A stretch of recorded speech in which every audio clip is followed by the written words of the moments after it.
Boom. Hey, what's up, everybody? How you doing? It's your man Jay Kev here with Leif Taylor, my partner in good works. I don't want to say partner in crime, but I want to say partner in good activity, good behavior. We're just going to have a conversation, open and transparent conversation about are we in a slow boil? Are we in a slow boil? Just talking about focusing on culture and the way things are going. Just thinking about 2020, Leif, and how 2020 has turned out and how it's continually turning out, given that we got like what a couple of months left.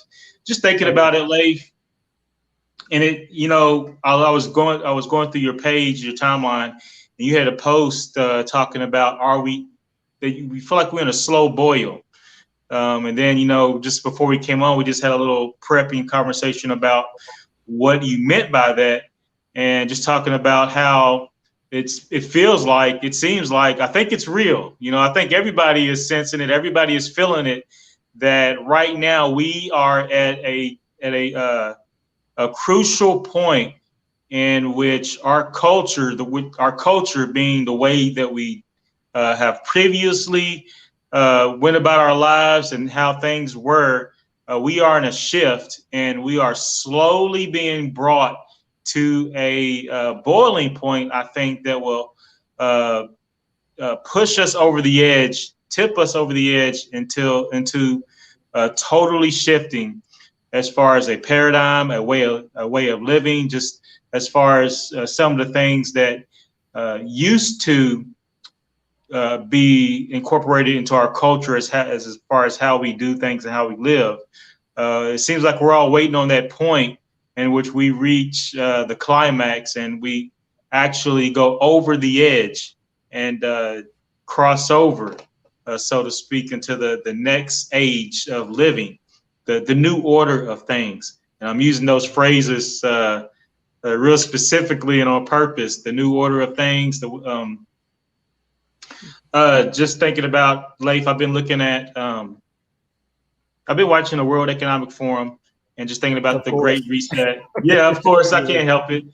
And just watching them and seeing that they, not only them but other organizations, are putting it out there. They're taking hold of this time and using it as a way of resetting, reimagining, reformulating every area of human behavior and endeavor. So if they're putting it out there, and then you're saying that you're feeling like you're in a slow boil, then I'd say that you're feeling the effects that we're being maneuvered and steered into, whether we want to accept that or not. Uh, Regardless of how we got here, we're here, and we are being steered in a direction, I think. And not only that, just thinking about politics, given that this is a political year, and it seems like the politics every cycle gets more intense and more polarized. That's what it seems like. Oh But yeah. that could just be my perception, or that could just be the perception of things at the moment. But just thinking about that, throwing that on the table.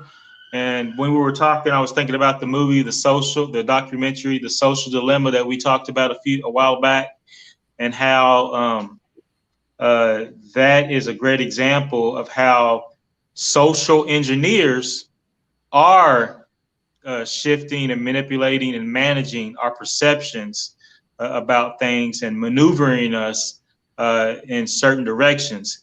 And saying that, I'm thinking about a clip. I think it was Sean Parker. I think it was. He Okay. came out and talked about they at the time that they were building a lot of these social media apps and platforms, that they knew exactly what they were doing, and they knew that they were. He said something to the effect of changing the fabric of the culture as far as human interaction. So if I mean that's pretty much another way of saying, yeah, we're changing the paradigm of things, and we're changing how people interact, and we're changing culture. So yeah, Leif, if you want to elaborate on it, and just kind of we'll get into it about Yeah. what it is that you're feeling. Yeah, so so the statement was, sometimes I wonder if we're all in a slow boiling pot. And the idea was pretty much, how do you boil a frog, just slowly over time so he doesn't Yeah. jump out of the pot. And I think that's kind of what's going on. And the thing, I don't know quite what made me think about it specifically that day, Yeah. but some of the thoughts that go into it are one, culture is right now is very divisive in the Yeah. sense that one, if you have original thought, people are attacking that, or if you don't go along with the whatever social norms are in any particular group, because of course the dynamics change per group. And so that, especially Twitter now has become just a battleground of divisiveness. So it's like, Twitter's rough. Twitter is rough. I can't hang out at Twitter. It's not. I'm too yeah, soft so for Twitter has Twitter. changed quite a bit over time, and that's one of the things that made me think about it as well. Is I don't know, it's just like everybody's just being malicious and mean, and so that was part of the thinking. And of course, we talk about it every single show since COVID hit, is the fact that this is an election year, polarizations are extremely high, and just looking at how these things are manipulating people. And one of the biggest significance that we've talked about it before, but I saw a presentation earlier today at Adobe Max. It was a pretty dope presentation, and the guy was just talking about why is it so powerful at this particular moment in time. And really, when you think about it, is social media is now the social construct because of what COVID has done in terms of isolating people even further in terms of Yeah. physical communication. So most of your communication is going to take place online. And not only that, but the way media works now is the fact that it's a two-way avenue between the audience and And the the, media provider. yeah. And not only that, but the media provider can be anybody. Right now we're providing media, right? And Yes. so the fact that there's so many different sources of information make it extremely hard to combat disinformation, as well as even recognize what is being polarized, or what are the, I guess, the sticking points that they're driving home, like whether it be fear, anger, or man, I'm trying to think, because he went through like a whole litany of things that propagandists use, and he focused on 8 specifically, but there was a whole lot more. And if I can remember the guy's name, I'll make sure that I post the. Your mic.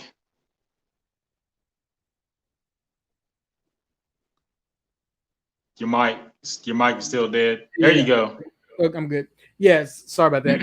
And so one of the links that he mentioned, which is pretty good, and I'll go into detail on it. I sent it to you earlier. It's called getbadnews.com, and I'm posting that in the stream, so you have a chance to take a look at that. So what getbadnews.com is, it was, I can't remember what school developed it, and it's a tool to show you how people manipulate numbers on social media. And so what it is, it's a game. It's like a simple game that you go through. It's actually pretty good. It gave me some ideas on some other games.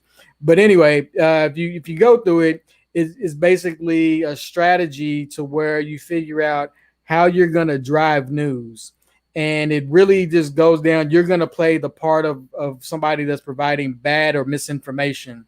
And how are you going to polarize your stories in order to get a huge following? And so you go through these scenarios, and if you click something, they're like, nah, that's too nice, you're not going to get a lot of followers based on this. And so it's a really good game, and it gives you a score. And through that, it actually teaches you the different mechanisms and the different tools that are utilized to basically make you radicalized on any particular position. So I advise anybody that sees this, to make sure that you check it out. It's actually fun, but but when you go through it, you'll actually see it's like, okay, these are some of the things that are signaling. It has a lot of signaling things in the articles. And actually, if you watch the presidential debate right now, you'll see a lot of those signals going on as is going live. There's really no set information. There's nothing specific being told. A lot of generalizations are being made. And so it's done on purpose. It might look like buffoonery at times, but trust me, a lot of that information is targeted toward a specific audience to get a specific result. So don't overlook any of this stuff and think that is just mindless or whatever. There's a lot of churning wheels that are going on and manipulating and hooks that are being set for potential viewers. It may not affect you in one way, but it'll probably affect you in another. And it may be in a way that you're not expecting it. Yeah, what you're pointing out is the different mechanisms and the different tactics and things that makes up part of the movement when it comes to shifting behaviors and shifting the collective behavior, which is the culture. Yep. So, yeah, what you're talking about is bringing awareness to the slow boil, degree by degree, versus just being there and not being aware of what's going on. So what were some other things in this in the talk that came out that was of interest? And again, this is at Adobe Max. If anybody goes to Adobe Max, it was free this year due to COVID, and it's usually like $500 or $600 to attend. They're offered it for free, but this particular, I don't remember that guy's name. I'm gonna see if I can even pinpoint what the name of the session was that he was in. I really don't know, but like I said, I'll post it in the video once I get to it. But it was talking about content creation and things like that. So what he did was he went through a history of propaganda and showed the different types of propaganda that are being used. And basically he talked about it from a standpoint of how like you villainize different races, how the media utilizes that, the them, the theys, and the others. Those are definitely keywords that you see. The other side or them. They're always doing this, and it's like there are no theys. But again, it's there to just plant and just suggest information. Is almost like Inception in a sense. You just plant these seeds and just poke at people's emotional reactions. Go ahead. And the receiver is free to interpret what the propagandist is saying. So it's very effective in that being a propagandist, you don't have to be specific or very detailed. You just throw out the generalities, and then the receiver interprets that information or that that message in the way that is customized towards them. So it's a very powerful and effective tool to move a lot of people or to speak to a lot of people. And not only that, but now in the day of data analytics, is you can see instantly how your messages come across. Instantly. Yes, and that's the feedback. Yeah, and that's the benefit of actually utilizing social media ads and things like that, or posts or whatever, is that you get instant feedback. Like if you do something on television or the radio, you don't really know how that's being received or how people are perceiving it because there's nothing for them to respond to. However, on social media, the internet, whatever, when you put information out, you can get feedback instantaneously, whether it be through views, whether it be through likes, comments, whatever. All of that information is there, which then allows the person or persons or entity to cater the information according to what they want. It's like, okay, I'll put this out, like that game that I mentioned, Get Bad News. It's really interesting. Is getbadnews.com, is because if you put out something, it'll tell you, it's like, this one is not hitting well. You need a change or tweak, or you need to focus on this type of emotion because this is what gets people engaged. And so, and what it does, it teaches you how these mechanisms are used against you so that you won't be as susceptible to them in the future.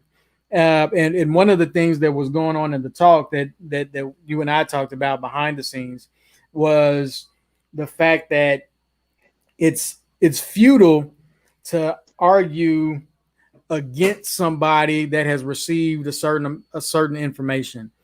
You will not change their mind. And this is one of the things I see on social media that really just, it's funny to me in a sense, because people still do it.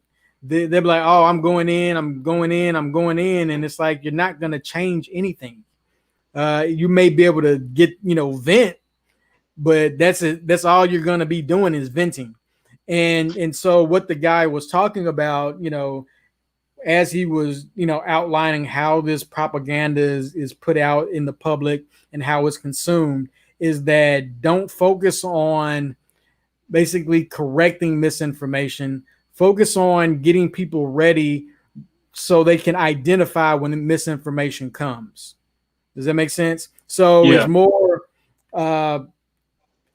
it's more not a remedy, but like what is that? The ounce of prevention. Yeah, it's more prevention than it is cure, right?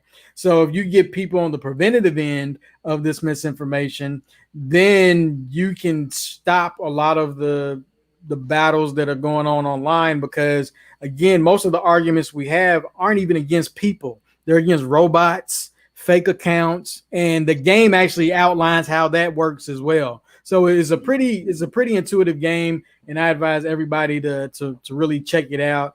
Especially if you're not really privy to market information and marketing and how it typically works.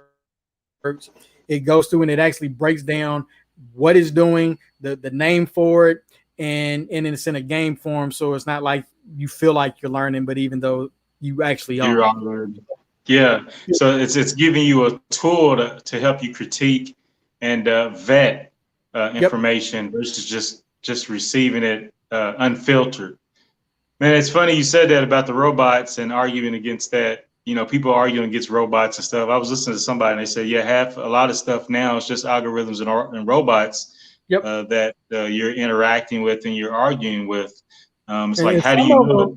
Yeah, some of them are so obvious though. That's why it almost just boggles my mind. That's why I'm like, man, maybe we're in a slow boil, because sometimes I wonder if people just turn off their brain, like seriously, just like click.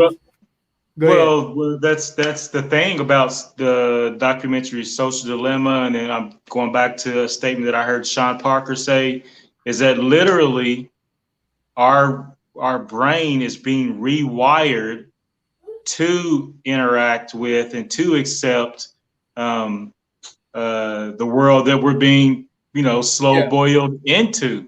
We're being slow boiled into the online virtual world where we can't tell if we're interacting with a simulation or with the robot versus a real human being. I was listening to somebody talk about today how the mask helps, it dampens our level of human interaction and our human connectedness, and that the mouth and then the lower part of the face is very it's very essential when it comes to human interaction and connectivity. And when you block that, you're blocking a lot of nonverbal communication that helps with human interaction. You do that, to us, it's, we can adjust, but you do that to kids and then the next generation coming, it's like you're lessening the humanity of each following generation when we get acclimated to a lot of these tools. Just that, just going back to the slow boil, we're being slow boiled, as far as a cultural shift. And like you said, into the online world. Well, the next generation, my kids are very comfortable with the online world. And then maybe the generation after that will be more comfortable with the online world versus the real world. A sidebar, one of the things that I've noticed popping up on YouTube and all these other places is a growing phenomenon of dating coaches and, coaches as far as people just just interacting with other people. You know, Yeah. we're at the point to now where it's you know, it's a legitimate career for a YouTuber to make a living off of coaching, you know, young people on how to interact so that they can get a date or, you know, have some have relationships. You know, Yeah. What's funny about that is that, again, like, most of the jobs that'll be in the future haven't even been created yet. yeah, And so you know, as one economy fades to the past, another one develops. So when you mentioned the virtual dating coaches and those kinds of things, that is a real thing. It's just basically, oh, okay, I see an opportunity here. Let me go ahead and step in that space and create something because it didn't exist before. It's just like businesses that are created because of the blockchain and cryptocurrencies. Before the blockchain was created, none of those businesses existed, right? And so you start creating new industries, you start creating new things. So that's part of the slow boil. And also, again, if you can't change it, you need to figure out how to adapt to the new changes that are happening within the culture. Because that's one of the things that I've really been thinking about this past week, is because, again, it's like, okay, if it's perceived that everybody is so angry and attacking anybody that has any dissent to what they believe or how they adjust or whatever, then how do you navigate that world, and what are some things that can be developed to help other people navigate that same world, right? Or even because the funny thing about it, right, is that the more virtual people become, in a sense, it's easier to separate yourself from everybody by just turning off. And so that's kind of like a weird balance that's going to happen, because on the flip side, you know, you become quote unquote antisocial, but you may preserve yourself in other ways. And again, this is when I was talking about the slow boil, I was specifically talking about the US, but yes. You can see aspects of that progressing to quote unquote developing worlds, right? The developed This is world. world. Yeah, this is worldwide. The slow Yeah, but boil that's is what I now mean global. by developed worlds, in the sense that people that spend the majority of their time online, you know, because not everybody is set up for their infrastructure. Although Right. they're planning for it. You know, if they can't run lines, then that's what all these satellite companies are Satellites. thinking on coming in the future, right? Over the next Not 10. in the future. It's now. Yeah, no, it's now, but that's where they see a big growth, right? Is in that Yes. space, is in the Yes. satellite and the the space Yes. industry. So that way you can reach remote areas without having to really set up certain infrastructures there. So just be on the lookout for that kind of stuff.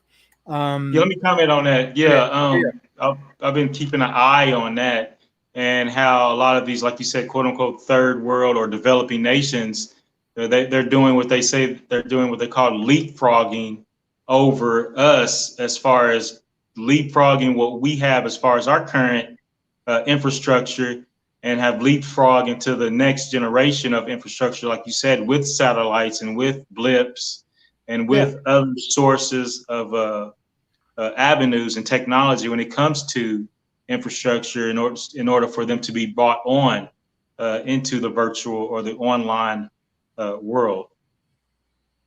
Yeah, and so one another thing I just thought about, just going back to the slow boil thing, and just the whole SARS scenario that's going on in Nigeria. I don't know if you're privy to that, I haven't but been keeping up with that.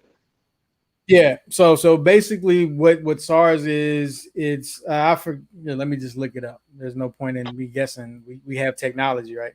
You're right. And so SARS means, hold on. Yeah, I got to look up specific, because SARS is a disease as well, so I need to be specific. Special Anti-Robbery Squad. And so basically what's going on with SARS in Nigeria, the Special Anti-Robbery Squad, is that uh, it is really an assault on young people, in the sense that, you know, if you have iPhones, or if you dress a certain way, if you drive a certain car, the police will basically rob you for all your stuff. Wow. And that, yeah, that's literally, you know, under the guise that you're a criminal, right? They'll be like, oh, you can't afford this. It's almost like driving while black here, except you're in a black nation, and it's the same way. And they've actually killed some of the young people and that kind of stuff. But the reason why I thought about that in terms of the slow boil, again, it's a consistency in terms of authoritarian leadership, or where people have power and they have no recourse for doing anything abusive. And that's what's going on.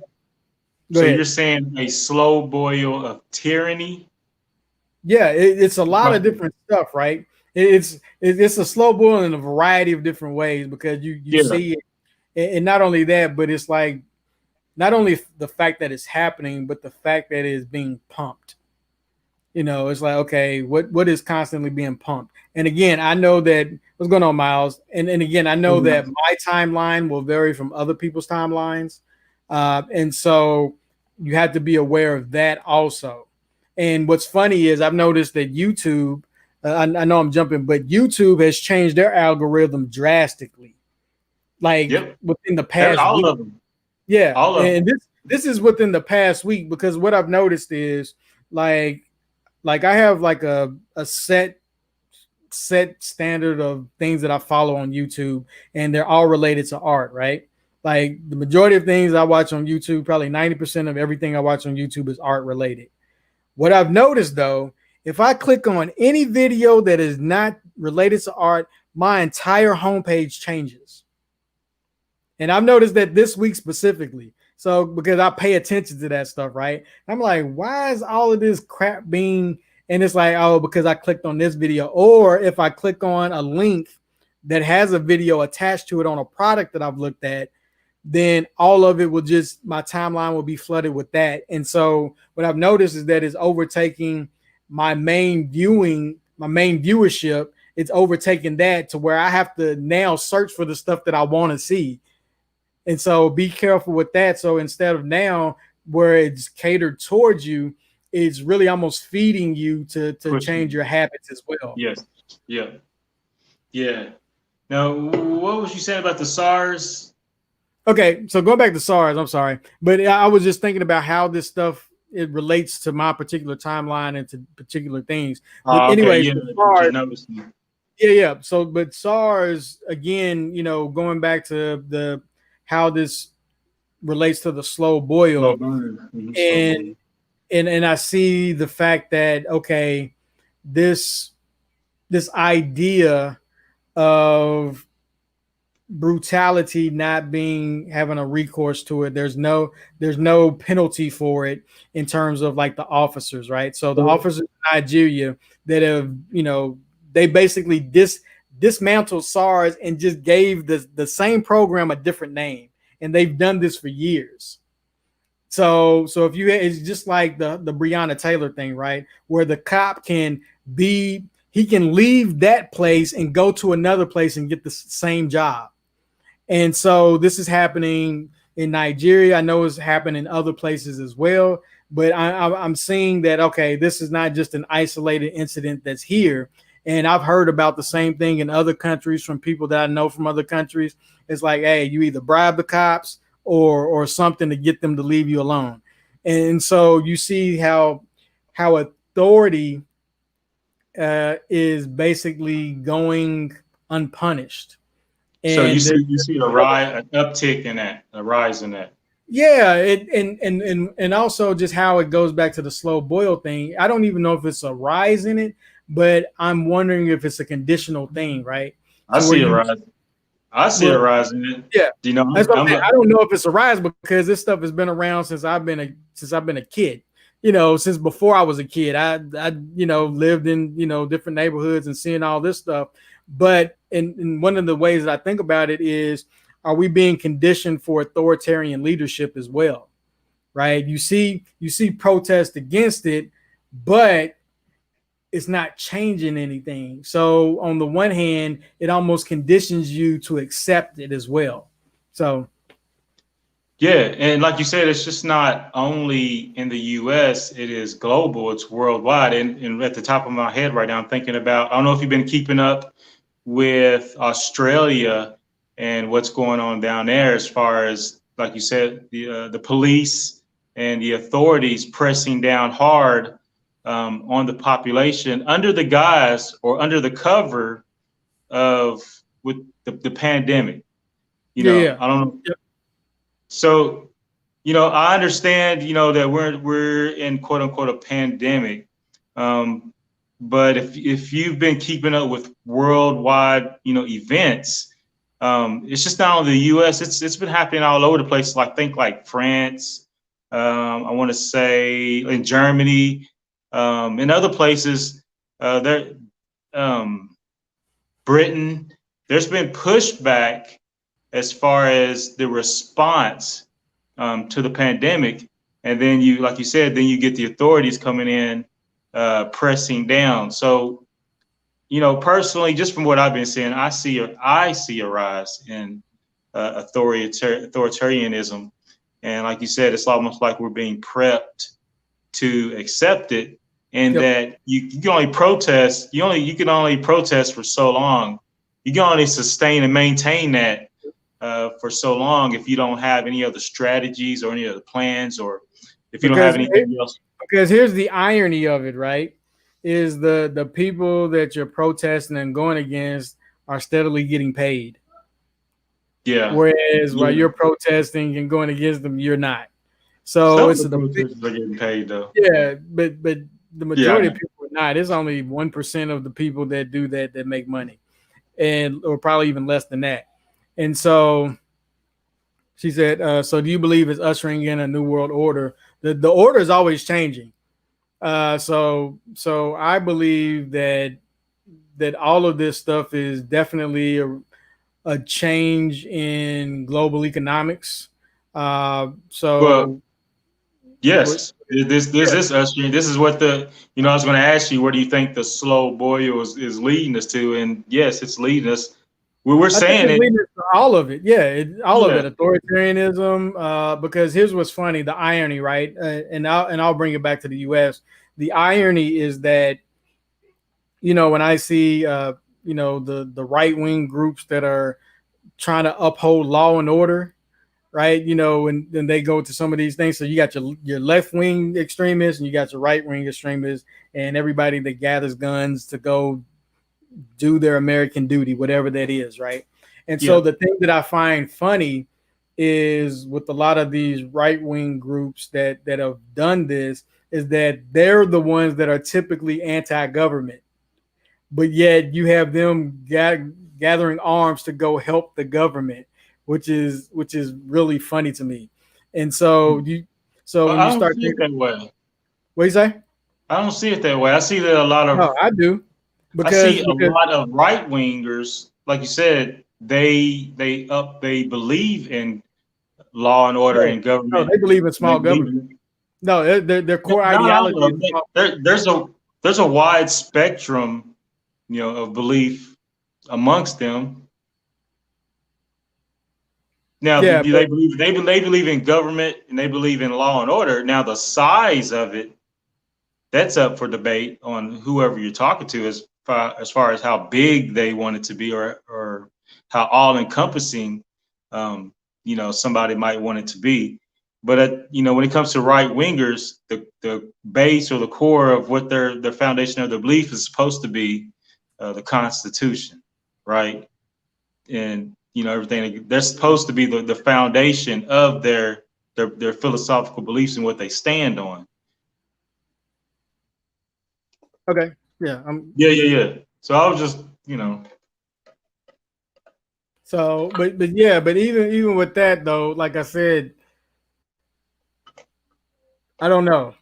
I think that they're changing how they do it, because we're part of a lot of different groups, especially when it comes to homeschool. You'll find that a lot of homeschoolers traditionally are your right wing type people. Yeah, well, it's not even that they're conservative. It's just that the fact that they don't want government interference in anything that they do. And that's where I'm going at it with. And so when you think about from those people, these are the same people that are taking up arms and going blah blah blah. That's one of the philosophical proponents of the Constitution. The Constitution is, you have the rights that protects you against government. Yeah, I know. That's why they have the overreach of government. Huh? Yeah, that's why they have so many guns. Yeah, that's how you keep authoritarianism at bay. When you take all the guns from the population, they come at you with a pitchfork and you got a cannon. So one of the ways that the authoritarianism or tyranny or the heavy hand of a police state or whatever, one of the ways you keep that at bay is you have an armed population that can enforce its will and keep your will at bay. Yeah, and again, even the irony in that, or even the hypocrisy in that, is that you utilize them to keep to suppress the freedoms of others, and so that's the kind of twist that I can see slowly happening. And this is based on actual conversations I've had with some people. Like, if you just have an open-ended conversation with somebody and just let them talk, you'll see where they stand in terms of their philosophies. And what's funny is that I found with some of these people is that, and it's not just them, so don't think that I'm just picking on one specific group. It's not just them, but the thing that was funny to me is that they would be willing to go down an authoritarian route if it meant that they could preserve their own personal identities, if that makes any sense. So in other words, it goes back to the polarization of, if I can stop a liberal from taking over and making everything, dismantling the Constitution, as you say, then I'm willing to go the authoritarian route to make that not happen. And so they in a sense fight against what they say that they stand for based on that premise. I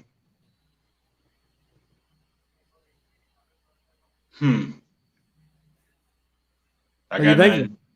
I was looking up the definition of authoritarianism: favoring or enforcing strict obedience to authority, especially that of a government, at the expense of personal freedom. Now that flies in the face of quote unquote right winger, a true right winger. But here's the thing though. Here's how that happens though. It's like, I'm happy with my freedom as long as I can keep my freedom. If me stopping you means that I maintain my freedom, then I'm all for it. So in a sense, I become the authoritarian figure that I want to stand against. So when you think about it, like, because I had a conversation with somebody specific, and one of their things was, there's this fear that the others are going to come take away everything that they worked for. They can't identify who these others are. It's more like an ideology, and you assume who fits within that ideology of the others, right? And so if the others come, I have to stop them in every way that I can to keep them from infringing on me. So instead of me being reactive, I want to be proactive, and I want to suppress them from doing what I think they'll do to me. I can't speak to that. I can't speak to that. Yeah, but I'm just saying that's a real conversation. So, but and so when you think about how this stuff works, is, as you said, there's also a fear of retribution. And again, the whole idea is to build up the enemy in your mind, because if I can build up the enemy in your mind, and actually that scenario has been played out in so many different movies. Yeah. Well, I want to say one of the keys that you gave as far as a solution is, like you said, having an open-ended conversation with that, where emotions are managed and aren't the main driver of the conversation. Like the conversation you just described to me with this person, it sounds like you just had an open-ended conversation. You let them say what they had to say, or you didn't try to persuade or push or anything like that. Is that correct? Yeah, if you're trying to get information, you don't try to do anything. You just try to listen. Right. Right, but I'm just saying that is a simple, yet effective tool or strategy when it comes to just interacting with somebody and just wanting just not trying to push an agenda or anything. If you just want to get through, like you said, maneuver through, just have conversations and let things be. Let that person be until things get physical. As long Yeah, as your personal space isn't violated, then there's really yeah, no. but even going back to the whole slow boil concept, Yep. it's like, why do we have the assumption that somebody that has a differing opinion would lead to that? You see what I mean? Well, And but because that's part of conditioning, right? That you yes, yes, assume somebody will have a physical reaction to just a conversation. Is yeah. and so that's another part of the thing that I see in terms of the slow boils, the fact that everybody's becoming enraged or angered about a lot of different things, things that you normally wouldn't think about. And that's not to say that some things you shouldn't think about or you should, not giving any opinion on that at all. But it's, again, I keep, like, I'll go back to the zombie movies. I always go back to the zombie movies. Like, they always, it's like the message that you constantly see in these zombie shows and these zombie movies is that as soon as things go bad, then everybody's going to turn against one another. Right. And so that implants a seed in your mind that, oh, okay, I better get, I need to get toilet paper, ammo, and guns and all of this stuff just in case the economy fails. And it's like, Well, well, we have real case. We have real occurrences that we can look at and take note about and learn some of the lessons to see if what we see play out in zombie movies, whether that is real or not. And at the top of my head, I'm thinking about, I watched a couple of documentaries on Venezuela, with yeah, looking at human behavior. What yeah, was it? because even with that, like even with Venezuela, right? And you look at, like, their currency has went to zero like 8 or 9 times within the past several years or something crazy. Uh, but Yeah, one of the things that again that makes it part of the boil is the the treatment that led to those scenarios, the economic treatment, the treatment of the citizens, and all of those kinds of things. So it's, yeah, man. I don't know. Like you but said, they some of were. it. I think they were a socialist. They were a socialist country until and they were living pretty good until things went to zero. Then after that, it's chaos over there. It's Yeah, crazy. but yeah, I don't know. I still think in terms of the conditioning side of it, because it doesn't always happen that way. And No, it doesn't all. No, it doesn't always happen that way. I can't really. There's nothing that's coming to the top of my head right now that I've looked at or thought about. But um, just thinking about the zombie movie scenario, yeah, and yeah, just thinking about Venezuela is one. I think Bosnia is another. Cyprus, I think when they went through their deal. Just thinking about all these other places, that's what made me kind of look at things, thinking about um, what happens to populations and people when infrastructure just overnight breaks down, or just when things go wrong, and just looking at human nature. Of course, it brings out the good in people. We can see that when we have stuff happens with disasters and stuff. Good comes yeah, out of it brings the good out of good people, but it brings the bad out of bad people. And so these are things we have to be aware of and think about when it comes to the slow boil, as we're talking about, and the buffet of things yeah, that is on the table of the slow boil. We talked about um, we're being pushed into the online world. At the top of my head right now, I've been keeping an eye on the IMF, and they're calling for a new Bretton Woods.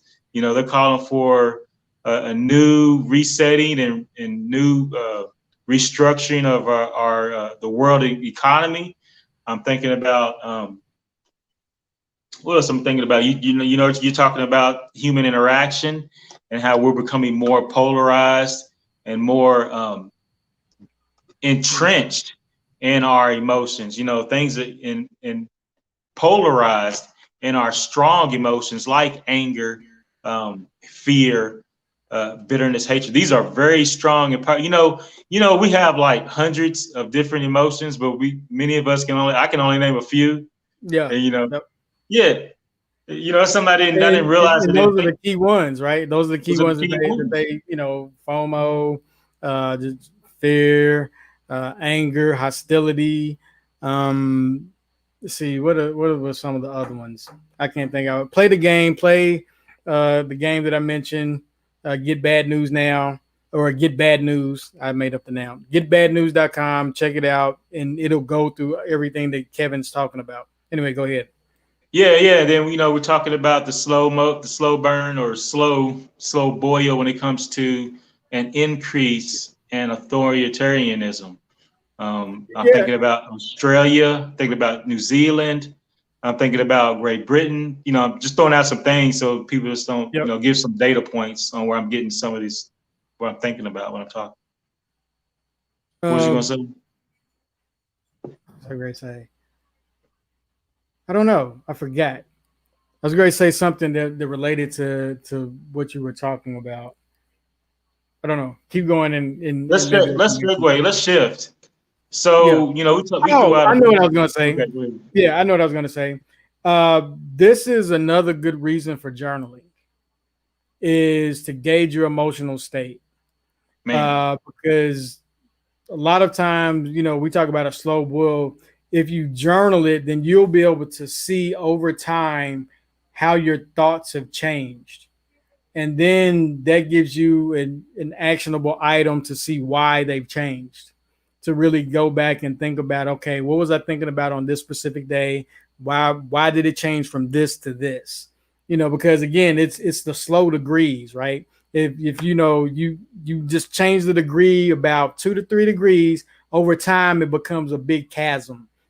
It starts off very small, but if you continue on a 3 degrees off course at infinite, then you'll see that there's a big chasm as the further you go along that path. So that's one of the things I was going to say, just to make sure that to help you combat certain things, or maybe even change your bad thinking into better thinking, rather, is to journal your thoughts, journal, your hopes, your goals, your emotions, all of that kind of stuff, so that you can keep track of yourself as much as these search engines and these algorithms are keeping track of you. Man, that's one of the most, that's a very powerful one, as far as a solution to getting through the slow boil. Given that we're saying that the slow boil is leading up to something. Just to get through, manage, and maneuver, and not only that, but just thrive through it, meaning that you grow and you mature through it. That's very powerful journaling. It's funny that you mentioned that, and that I was thinking about that, and that I've been journaling, whether it's just writing down your thoughts every day. It's good to do that, to get it out. And like you said, to see where you're at mentally and then emotionally. And that helps you physically too. It helps get rid of some of the ulcers. It helps get rid of some of the tension headaches.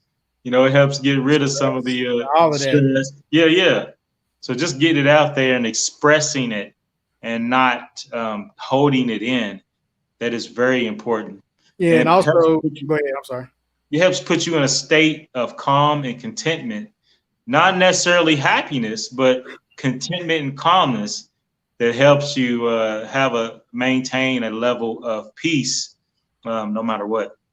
And also, just journaling, writing it down, also helps with diminishing the stress that whatever it is you're thinking about causes.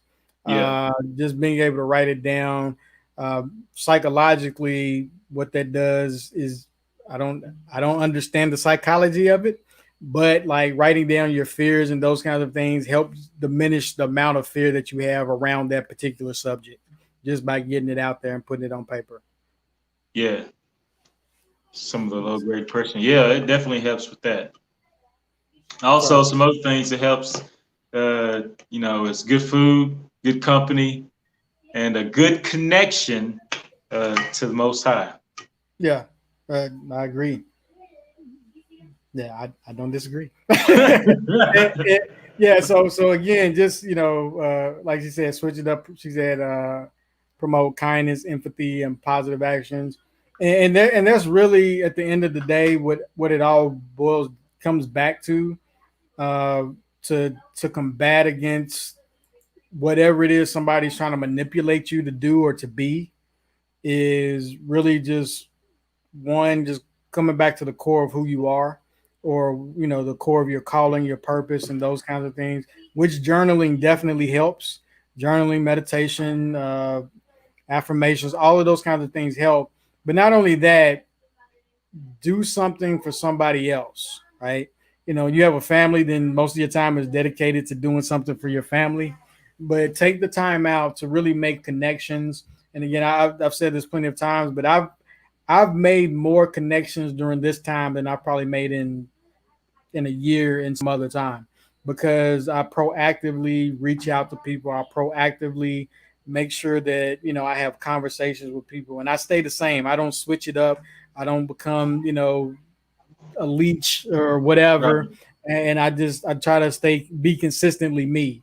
And I try to gauge my own emotions when I'm talking to different people to make sure that, I'm not being somebody I shouldn't be. And so I make sure that I do that on a consistent basis. But just reach out to people, help people, because again, screen time is for a lot of us, like especially for me, outside of my immediate family.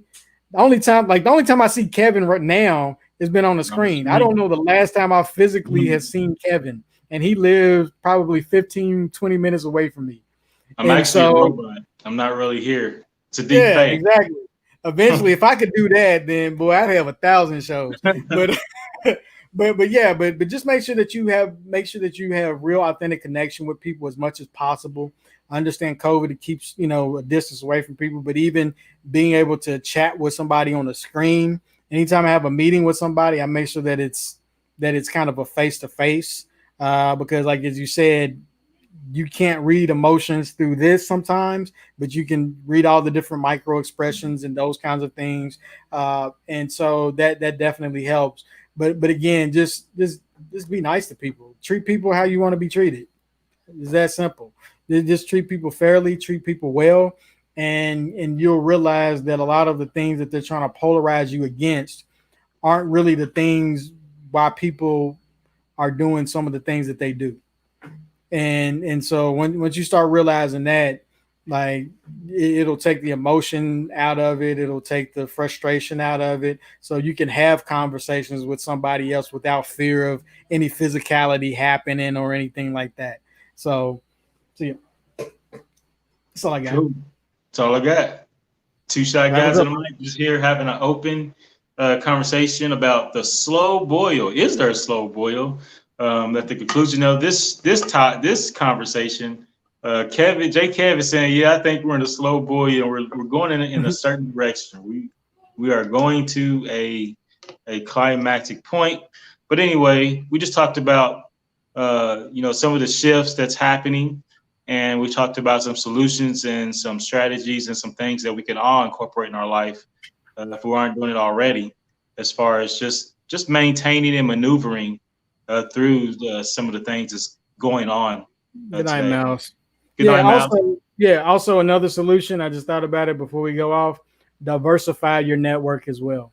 Yeah. If you constantly talk to the same people, you'll have the same mindset consistently. So diversify the people you talk to, diversify your network, learn something new, keep the things that you need to keep, get rid of the things you need to get rid of. Cool. And with that, we definitely appreciate the time and attention that you spend with us. Hopefully get a return on investment that is worth your while. We don't take it for granted. So we definitely appreciate it. Hit like, share, and continue to comment. So that's all we got. All right. Peace, people. Good night.